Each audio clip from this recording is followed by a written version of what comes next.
Welcome viewers. Today I'll be talking about one of the important aspects of photosynthesis.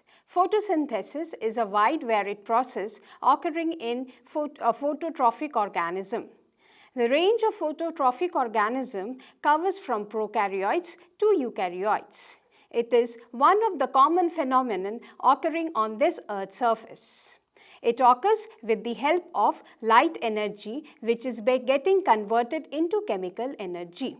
So let us start with this topic on photochemistry and how the accessory pigments helps in conversion of the solar energy into chemical energy.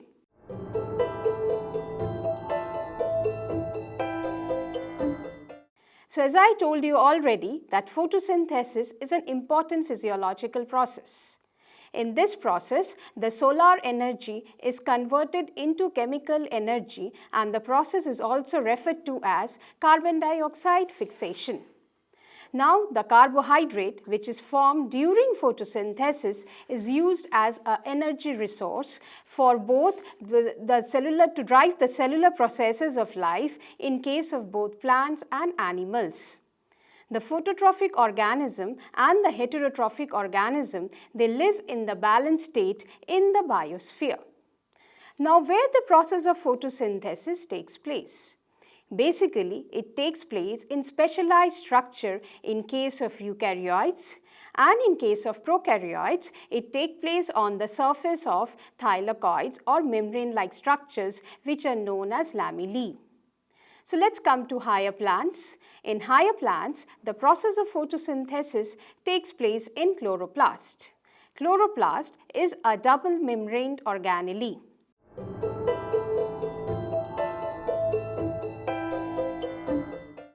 Let us come to the anatomy. Like mitochondria, it has got two envelopes or two membranes referred to as the outer membrane and inner membrane. The outer membrane is impermeable to ions and small molecules, while the inner membrane encloses a compartment, and the compartment is filled with an aqueous fluid known as stroma.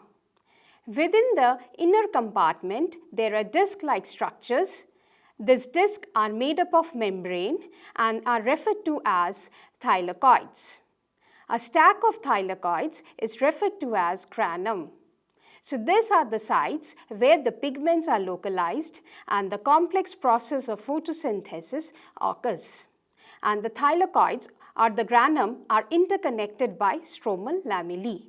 So this goes for the structure of chloroplast.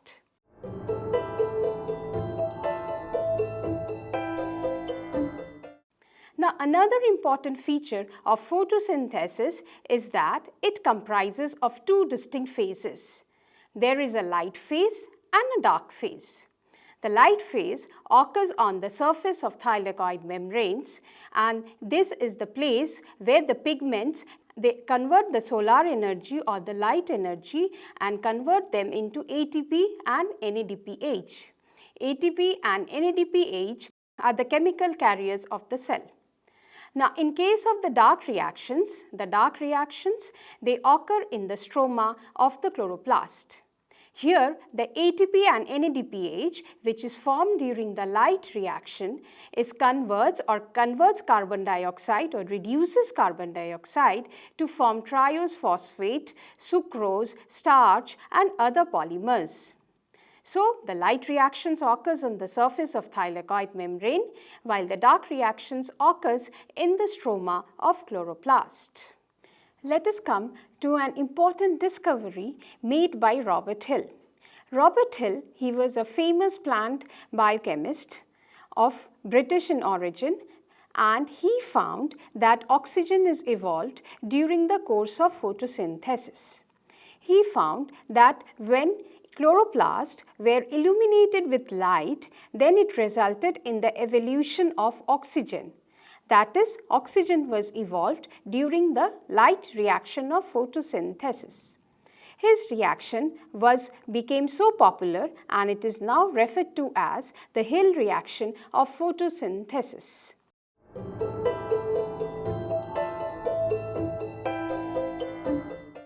So let us understand or talk about a bit about Hill reaction.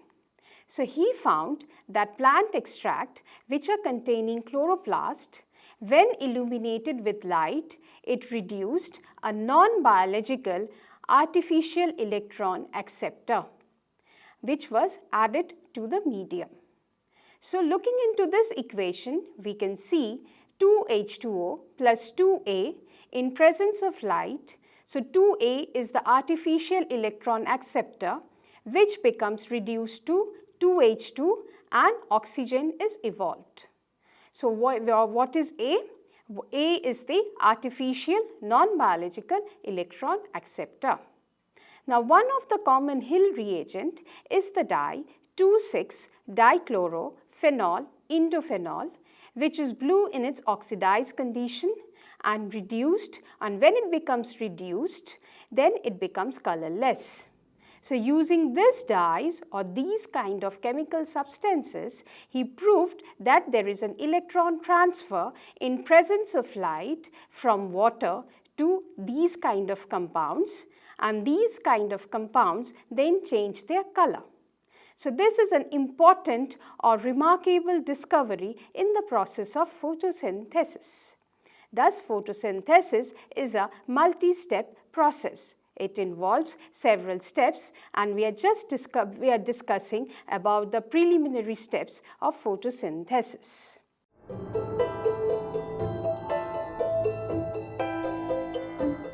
So as he discovered that oxygen is evolved during photosynthesis from water.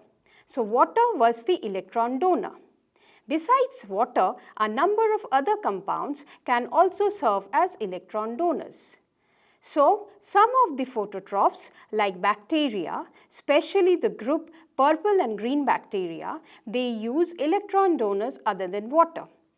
The most common electron donor used by them is H2S, hydrogen, thiosulfate, organic molecules, ferrous, etc. So these kind of compounds on oxidation do not liberate oxygen. Hence, the photosynthesis or the process of photosynthesis in which these kind of compounds are used as electron donors are referred to as anoxygenic photosynthesis.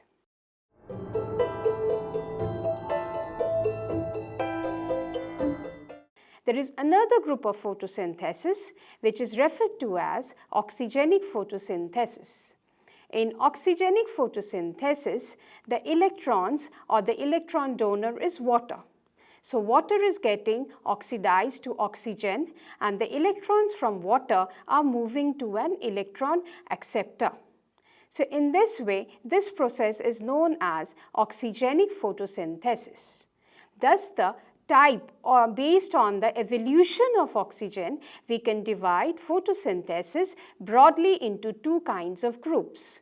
One which is referred to as anoxygenic photosynthesis, and the other one which is referred to as oxygenic photosynthesis.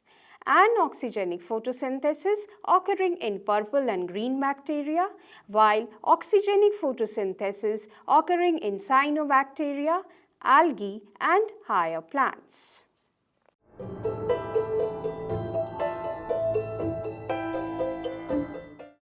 Let us now come to the pigments, the key players in the process of photosynthesis. Pigments, we all know that they impart a beautiful color to the plants. Why are the leaves green? It is because of the pigments present in them. The most abundant pigment present on the earth's surface is chlorophyll. Chlorophyll imparts a green color to the leaves of higher plants. So basically, what are pigments then? Pigments are chemical compounds which become unstable or they undergo a chemical change on absorption of light energy. The term is generally applied to the non-protein chromophore moiety of photosensitive chromoproteins, such as the pigments involved in photosynthesis and photoreception. In this slide, we can see some of the brilliant colors of the pigments isolated from different biological sources. So pigments, they have a characteristic feature, as I have told you already, that they absorb light. Now, how do we measure at which wavelength they absorb light? This is done with the help of an instrument referred to as spectrophotometer. It is with the help of spectrophotometer we can record the wavelength at which the pigment can absorb maximum light. This is referred to as the absorption spectrum of the pigment. The different kinds of pigments are chlorophyll, carotenoids, phycobilins, and so on. So we will be moving to each of the category individually.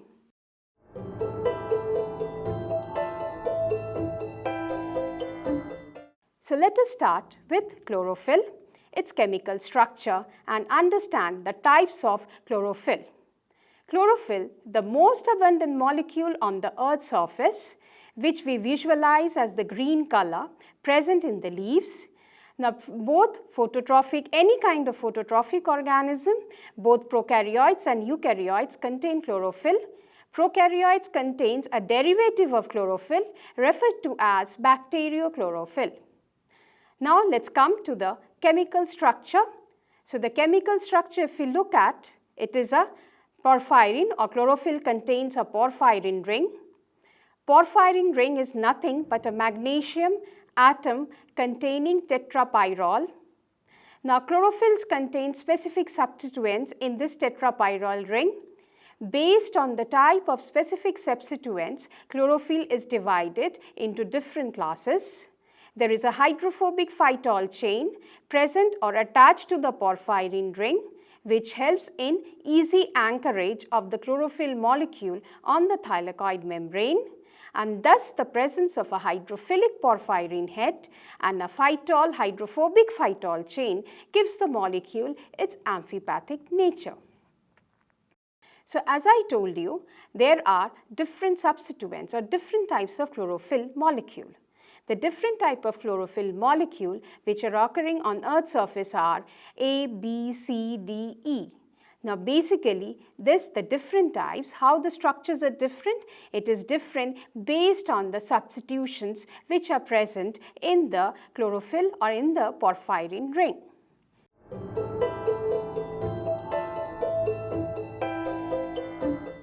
We move to accessory pigments. What are accessory pigments? These are those kind of pigments that absorbs at wavelength other than chlorophyll A. That is, those wavelengths of light which are not absorbed by chlorophyll A. They help in increasing the action spectrum of photosynthesis. The light energy absorbed by the pigments is transferred to the chlorophyll A molecule, and best examples of accessory pigments are chlorophyll B and carotenoids.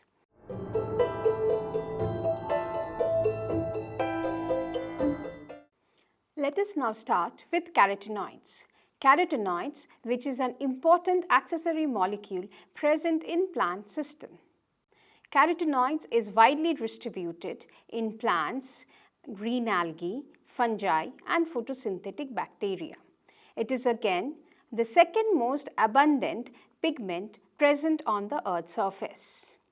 Carotenoids are hydrophobic, light-sensitive pigments. These are localized on the surfaces of the membrane. These are firmly embedded in the photosynthetic membrane and play an important role in photosynthetic organism. The best example of carotenoids is lycopene. Lycopene, which gives the brilliant red color to tomato, is the reason behind it. That is, lycopene is an example of carotenoids. So we can see that carotenoids gives the beautiful color to these kind of organisms. Now, what is the structure of carotenoid? Carotenoid, as you can see, it consists of two identical halves. Each identical half is derived from isoprene units. These are composed of isoprene or 8 isoprene-like subunits. Carotenoids, how can they absorb light? They can absorb light due to the conjugated bond system present in them. What is conjugated bond system? It is the alternation of single and double bond. It is due to this chemical structure that they can absorb light.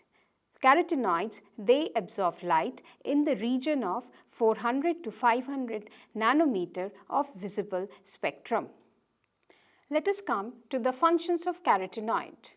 Carotenoid plays a twofold function in phototrophic organism. Carotenoids, along with the other accessory pigments, they occur in the light harvesting complexes. Light harvesting complexes are specialized centers which are formed around reaction center. Light harvesting complexes absorb light and then they pass this light energy to the reaction center. In the reaction center, there is chlorophyll A molecule which undergoes a photochemical change on absorption of light energy. So, as we can see that carotenoids, they are found both in photosystem 1 and in photosystem 2. The best example is beta carotene in photosystem 1 and lutein in photosystem 2. Besides this function, the another important function played by carotenoids, that is in the form of xanthophylls, is in energy dissipation. A lot of solar energy or light energy is absorbed by the plant molecule and this increases the thermal energy inside the plants. The thermal energy can be dissipated in the form of heat with the help of a xanthophyll cycle. What are xanthophylls? These are derivatives of carotenoids or are known as oxygenated carotenoids. Now, another important function of carotenoid is in its photoprotective role. That is, these carotenoids are good antioxidants. Even carotenoids in the form of carrot and other vegetables are included in the human diet as they offer an antioxidant role in the human body. So, in the case of plants, carotenoids, they offer photoprotective. How do they protect from the light? That is, during the saturating light intensity, the plant produces reactive oxygen species. This reactive oxygen species like superoxide, then the different free oxygen radicals, they cause photooxidation of photosynthetic apparatus. This can be prevented if carotenoids are around, as carotenoids quench the carotenoids are around, singlet oxygen, superoxide and prevents the photooxidation of photosynthetic apparatus.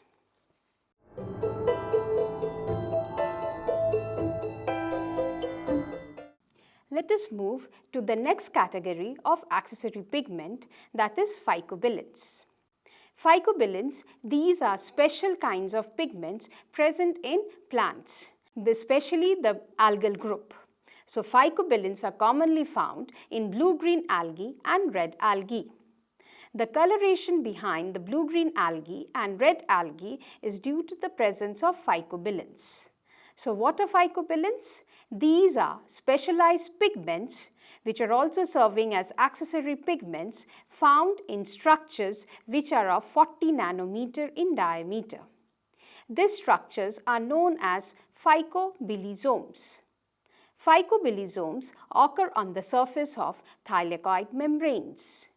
These algal cells contains an open photosynthetic apparatus. Thus, the phycobilisomes are nothing but phycobilins. What are phycobilins? The phycobilins are bilin prosthetic group which are attached to linker polypeptides. So, these are linear tetrapyrrole extended polyene system similar to that found in chloroplast, except they lack a cyclic structure and a central magnesium atom. Phycobilins are water-soluble compounds. So, if you will move ahead, there are different types of phycobilins like phycoerythrin, which is red in color and absorbs light at 550 nanometer, blue pigment which is known as phycocyanin, which absorbs light at 620 nanometer, and a third type known as allophycocyanin, which absorbs at about 650 nanometer. Now, as we can see through this diagram, the phycobilisomes present on the surface of open photosynthetic apparatus. Phycobilisomes contains phycoerythrin, allophycocyanin and phycocyanin. All of these are present on phycobilisome. They absorb light at different wavelengths and passes it towards the reaction center. In the reaction center, there is the photochemical reaction which is happening. So, what is the function of phycobilins? So, they help in capturing of light energy at wavelengths which are not absorbed by chlorophyll A. So, they are basically acting as or serving as light harvesting complexes. So, thus it is with the help of phycobilins, the phycobilin proteins or bilisomes, that blue-green algae and red algae are able to occupy ecological niches not occupied by other phototrophic organisms. That is, they are able to grow in deep water below the zones of green and brown algae to which predominantly green quanta of light can penetrate.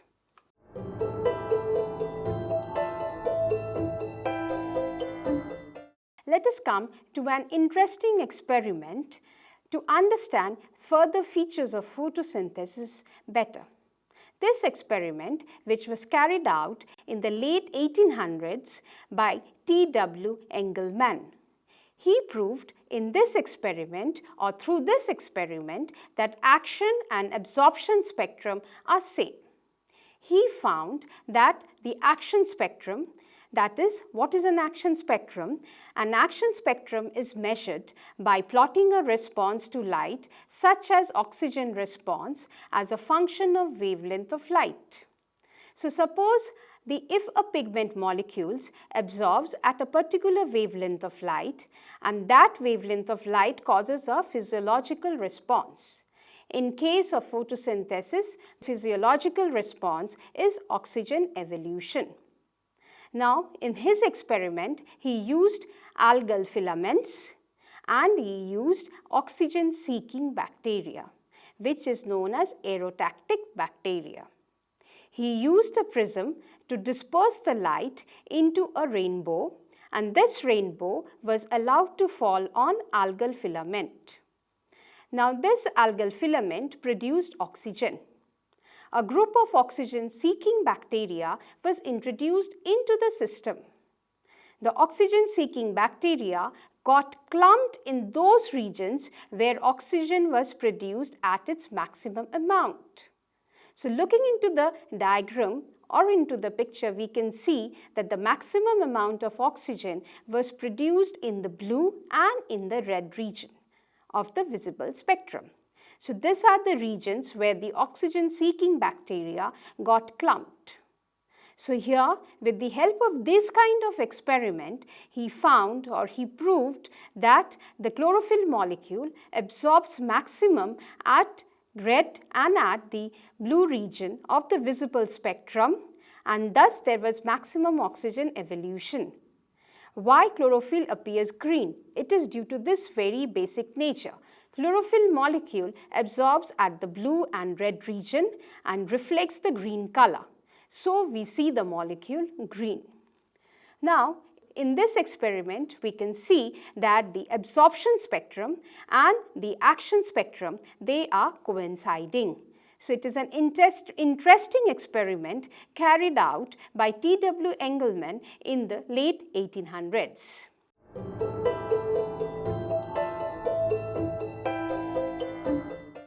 Now, why there is a requirement of so many different kinds of pigments in the plant cells? In the different kinds of pigments, they help to absorb the maximum amount of light energy falling on the Earth's surface. By having different phototrophs with different absorption properties, different phototrophs can coexist in the same habitat, each organism utilizing wavelength of light not utilized by others. So this is how nature has evolved in the or helped in the evolution in the development of the different phototrophic organism having different absorption spectrum. Now let us come to the next topic, that is what will be the effect of the light on pigment molecule. So till now we were discussing that light is an important feature and the pigments they absorb it. But what happens or what kind of photochemical changes occurs when a pigment absorbs light?